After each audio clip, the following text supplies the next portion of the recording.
오늘의 이야기는 조선의 왕들이 왕관을 벗었을 때 드러난 아주 인간적인 얼굴에 대한 이야기입니다. 완벽을 강박처럼 붙들고 잠을 잃어버린 임금, 폭군이라는 이름 뒤에 가려진 뜻밖의 반전, 그리고 젊음과 유혹 앞에서 흔들렸던 한왕의 내면까지. 역사는 늘 위대한 업적만을 기록하지만 그 이면에는 누구보다 불안했고 누구보다 외로웠던 사람으로서의 왕들이 있었습니다. 지금부터 기록 속에 짧게 남아있던 그들의 습관과 선택을 따라가며 우리가 미처 알지 못했던 조선 왕들의 진짜 모습을 들려드리겠습니다.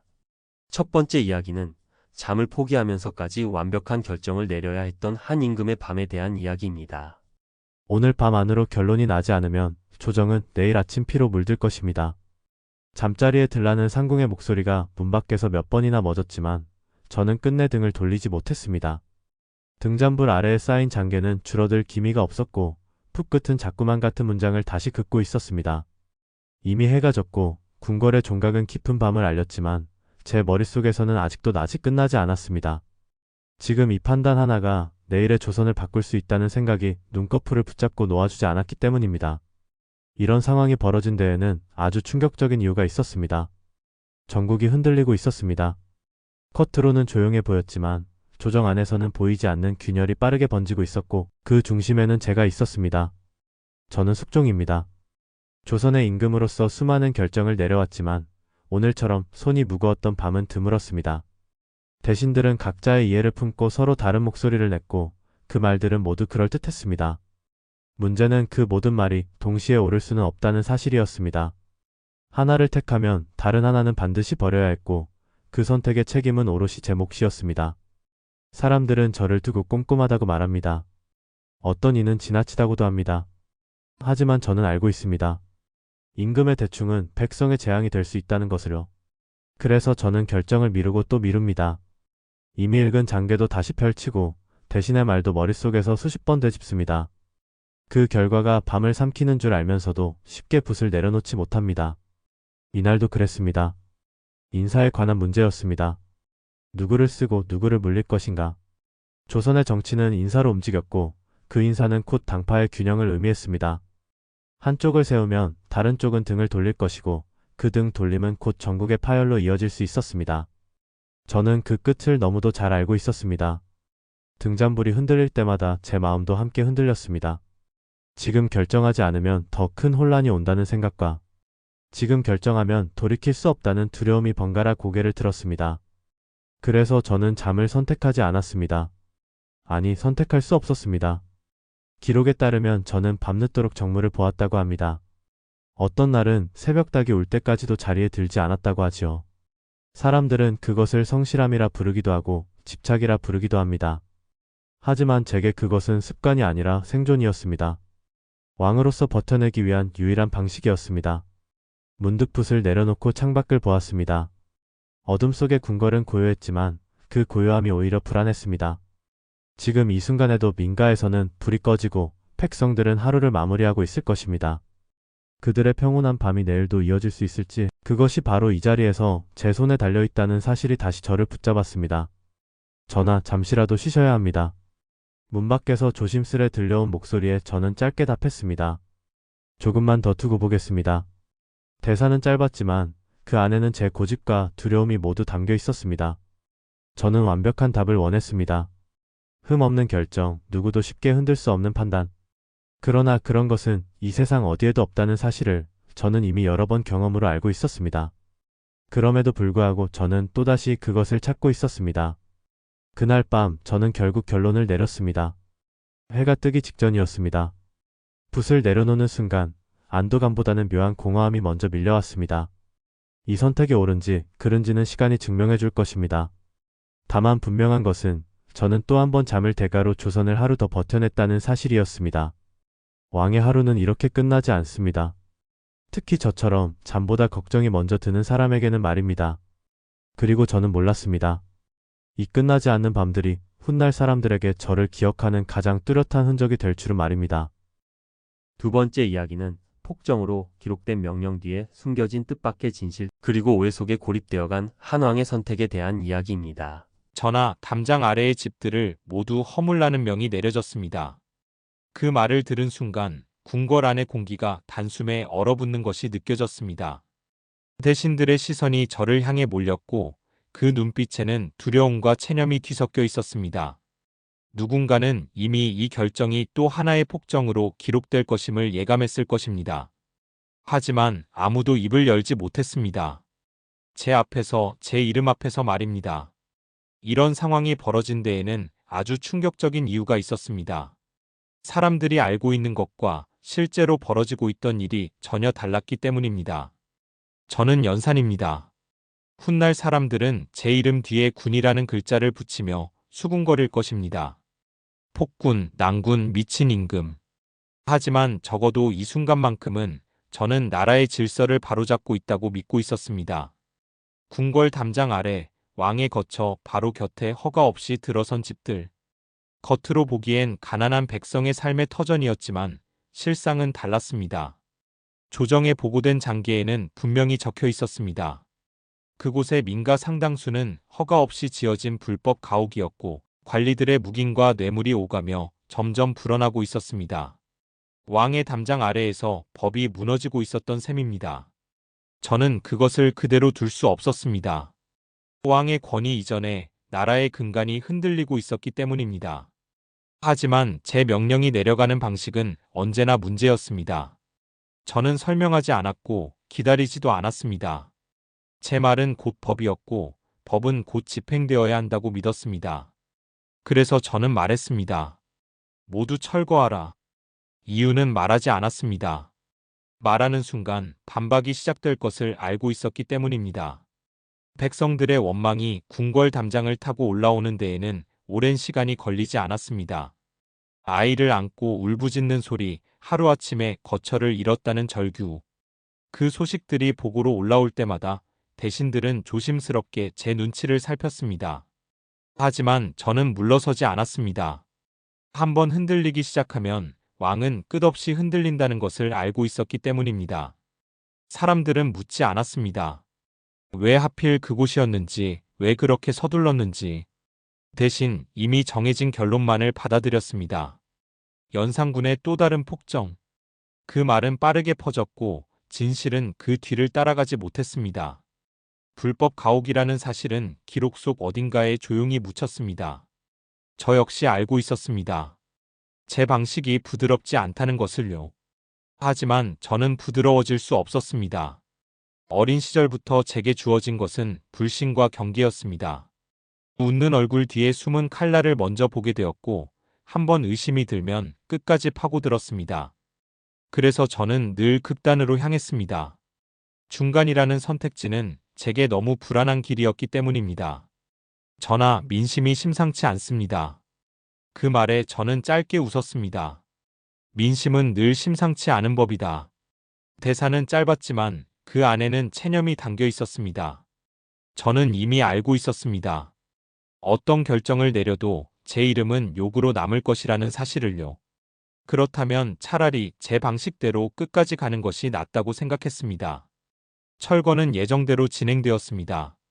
담장 아래는 비워졌고 궁궐은 다시 조용해졌습니다. 하지만 그 조용함은 평온이 아니었습니다.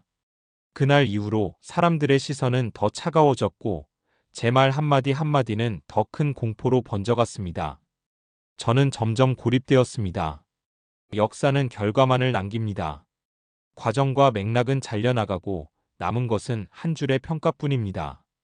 그 평가 속에서 저는 언제나 같은 얼굴을 하고 있을 것입니다. 하지만 이 순간만큼은 말하고 싶었습니다. 저는 혼란을 즐기기 위해 명을 내린 것이 아니었다는 것을요. 다만 너무 서툰 방식으로 질서를 붙잡으려 했을 뿐이라는 것을 말입니다. 그리고 저는 그 대가를 곧 치르게 될 것입니다. 세 번째 이야기는 잘생긴 얼굴 하나로 평가받아야 했던 젊은 왕, 유혹과 외로움 사이에서 흔들렸던 한 임금의 이야기입니다.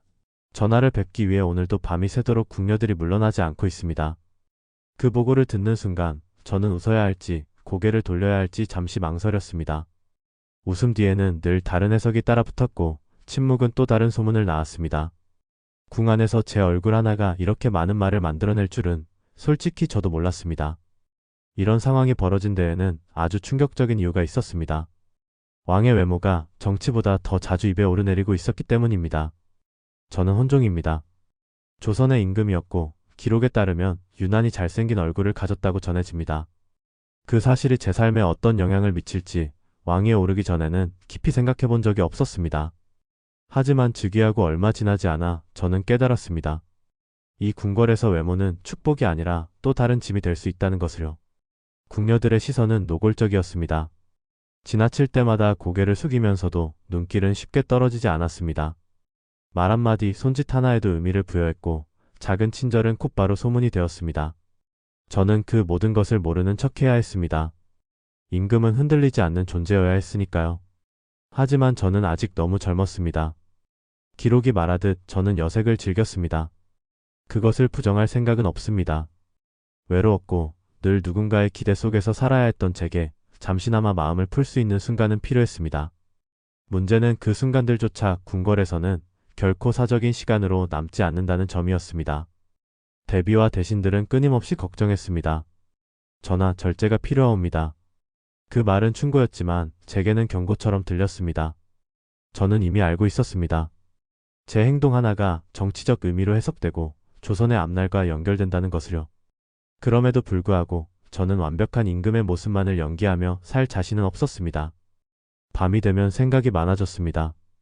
거울에 비친 제 얼굴을 바라보며 이 얼굴이 없었다면 삶이 조금은 달라졌을까 자문했습니다. 사람들이 저를 바라보는 시선이 왕이기 이전에 한 사람으로 향했다면 어땠을까 하고 말입니다. 하지만 그런 가정은 늘 허무하게 끝났습니다. 저는 이미 왕이었고 그 사실은 바뀌지 않았습니다. 전하께서 또 연회를 여셨다더라. 궁 밖으로 흘러나간 말들은 점점 살이 붙었습니다. 실제보다 더 화려하게, 더 방탕하게.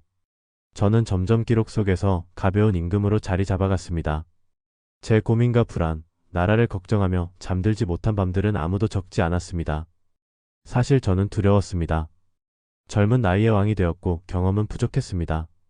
그래서 더더욱 누군가의 온기가 필요했는지도 모릅니다. 그것이 궁녀였든 연애였든 그 본질은 외로움이었습니다.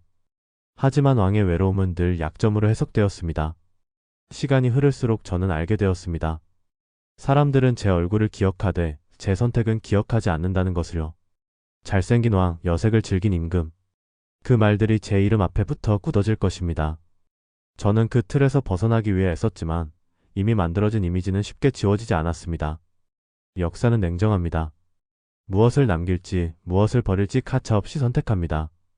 그리고 제게 남겨진 것은 너무 인간적이어서 오히려 가벼워 보였던 한 왕의 모습일지도 모릅니다. 하지만 적어도 이 순간만큼은 말하고 싶습니다.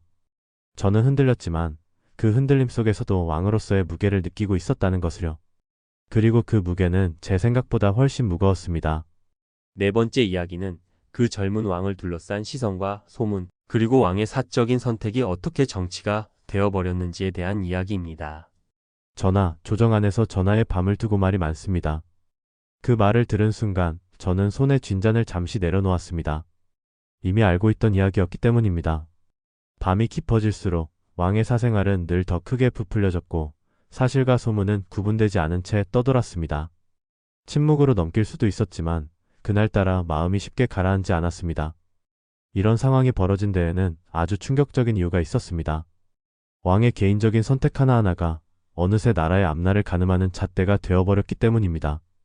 저는 여전히 헌종입니다. 아직 젊고 아직 부족하다고 평가받는 임금. 조정에서는 늘 저를 걱정했습니다.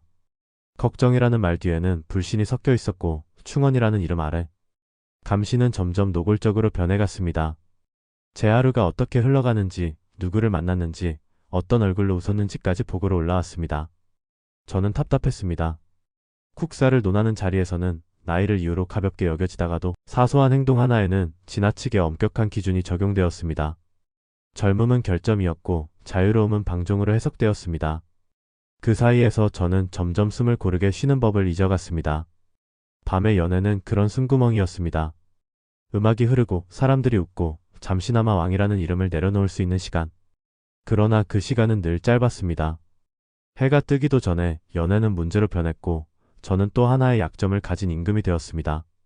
전하께서 나라보다 즐거움을 택하신다더라. 그 말이 제 귀에 들어왔을 때 저는 아무 말도 하지 않았습니다. 반박하면 변명이 될 것이고 침묵하면 인정이 될 것이었습니다. 어느 쪽을 택해도 결과는 같아 보였습니다. 그래서 저는 그저 다음 날의 정무를 더 꼼꼼히 챙기는 것으로 답하려 했습니다. 하지만 마음은 쉽게 따라주지 않았습니다. 제가 아무리 애써도 이미 씌워진 이미지는 조정 안에서 굳어지고 있었습니다. 대신들은 점점 더 저를 통제하려 했고 대비의 말은 점점 더 무거워졌습니다. 저는 선택의 폭이 좁아지고 있음을 느꼈습니다. 사실 기록이 말하듯 저는 오래 살지 못할 것을 예감하고 있었습니다. 잦은 병치레와 허약한 몸은 늘 저를 붙잡고 늘어졌습니다. 그래서 더 조급했는지도 모릅니다. 해야 할 것과 하고 싶은 것 사이에서 저는 늘 흔들렸습니다. 어느 하나를 택하면 다른 하나를 잃는 삶이었습니다. 왕의 자리는 외롭습니다. 특히 젊은 왕에게 그 외로움은 더 깊었습니다. 의지할 사람은 많았지만 마음을 놓을 곳은 없었습니다. 그래서 저는 때로 비난받을 선택을 하면서도 그 안에서 인간으로서의 숨을 찾으려 했습니다. 조정의 공기는 점점 차가워졌고 제 이름 앞에는 설명이 붙기 시작했습니다. 젊고 잘생겼고 절제하지 못한 그 말들은 제 모든 결정을 단순하게 만들어버렸습니다. 저는 복잡한 고민을 할 여유조차 허락받지 못한 왕이 되어가고 있었습니다. 그날 밤 저는 혼자 남아 긴 시간을 보냈습니다. 등불 아래에서 제 그림자를 바라보며 이 자리가 제게 무엇을 허락했고 무엇을 빼앗아갔는지 생각했습니다. 왕이라는 자리는 모든 것을 가진 듯 보이지만 동시에 많은 것을 포기해야 하는 자리였습니다. 그리고 저는 느꼈습니다. 이 이야기는 아직 끝나지 않았다는 것을요. 저를 둘러싼 평가와 시선, 그리고 그 끝에 남게 될 기록이 곧 제 삶 전체를 하나의 결론으로 묶어버릴 것임을 말입니다. 마지막 이야기는 서로 다른 왕들이 남긴 습관과 평가를 통해 결국 역사가 한 사람을 어떻게 기억하는지에 대한 이야기입니다. 역사는 결국 한 줄로 우리를 심판할 것입니다. 그 말을 입 밖으로 꺼냈을 때 저는 이미 알고 있었습니다. 그 한 줄이 얼마나 잔인하게 사람을 단순하게 만드는지 말입니다. 수많은 밤과 고민, 망설임과 후회를 모두 지워버리고 단 하나의 얼굴만을 남긴다는 것을요. 이런 결론에 이르게 된 데에는 아주 충격적인 이유가 있었습니다. 왕의 삶은 살아있는 동안보다 기록된 이후에 더 가혹해진다는 사실을 깨달았기 때문입니다. 저는 다시 숙종입니다. 수많은 밤을 등잔불 아래에서 보냈고 그 시간마다 조선의 앞날을 저울질했습니다. 꼼꼼하다는 평도 집요하다는 말도 모두 들었습니다. 하지만 시간이 흐른 뒤 남은 것은 잠을 자지 않던 임금이라는 이미지 하나였습니다. 그 밤마다 제가 무엇을 고민했는지 어떤 선택을 피하려 애썼는지는 잘 남지 않았습니다. 연산 또한 그랬을 것입니다. 담장 아래의 집들을 허물라는 명을 내렸던 그날 그는 폭군으로 굳어졌습니다. 질서를 바로잡겠다는 의도도 관리들의 부패를 끊어보려 했던 계산도 기록의 중심에 서지 못했습니다. 남은 것은 두려움과 분노뿐이었고 사람들은 그가 왜 그렇게까지 갔는지 묻지 않았습니다. 헌종 역시 다르지 않았습니다. 젊고 잘생긴 왕, 여색을 즐긴 임금. 그 말들 속에서 그는 늘 가벼운 존재로 남았습니다. 병약한 몸으로 나라를 짊어지고 통제와 불신 속에서 숨 쉴 틈을 찾으려 했던 마음은 쉽게 사라졌습니다. 기록은 그를 이해하기보다 규정하기를 택했습니다. 저는 생각했습니다.